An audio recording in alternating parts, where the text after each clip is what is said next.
Neil, 4-2 win for you over Mark Joyce. How would you assess your performance today? Yeah, not bad. Mark's a very tough opponent. He's beat me a couple of times the last few years when he's played really well. So, going into a match like that, you need to be on it, and got off to a great start, making 100 in the first frame.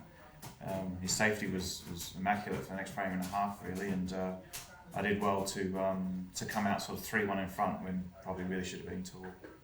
How do you feel about your game overall? Anything particularly you're working on at the moment? No, not really. Just a couple of little things where every season you sort of assess the previous one and you go into it working on a couple of different things. At the stage I'm at in my career, it's about trying to make the tiny little 0.5% and 1% improvements, which is not very enjoyable when you first start playing the game. But you have to do it because everyone else on the tour is improving all the time. So it's important. You need to try and find little things to improve on, and also to motivate you to actually practice as well. It was interesting listening to John Higgins last night. He started using the titanium ferrule, and he feels that's given him a little bit of a boost and something which he'd never tried before. Have you thought about that? No, I've never thought about that. I mean, there's not really any kind of shot that I struggle with or anything like that. I think if I started mishitting a lot of shots or maybe struggle to screw back, then I think the big thing is though he switched to the town chalk, hasn't he, like the pyro one? So which is the same one I use, I think.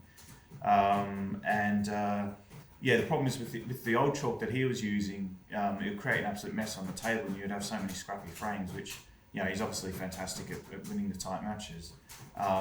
But playing with the town chalk, you're going to have more open snooker, you're going to have better sort of free-flowing snooker, which, at the end of the day, really kind of suits him. That's the kind of snooker he wants to enjoy to play.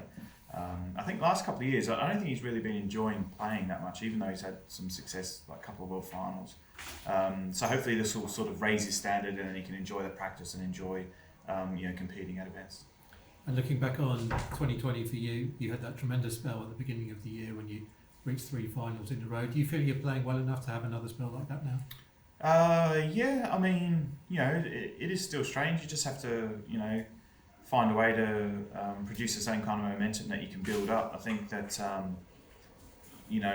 there's a danger of losing to a lesser player with no crowds and stuff like that.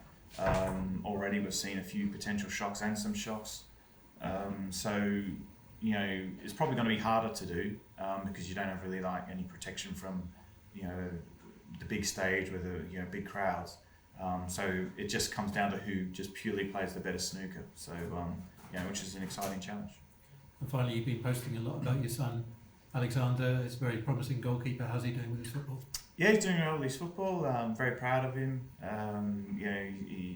He practices an awful lot, and he's got a great attitude at the games and everything, and taking on more of a leadership role this year, which is great. As a 10-year-old, it's kind of crazy, but football, really teaches the kids maturity very, very quickly, and so I guess that me being able to watch his training, watch his football, in the times that we're in, is at least sort of given me some sense of normality, I suppose, with how we're kind of currently living.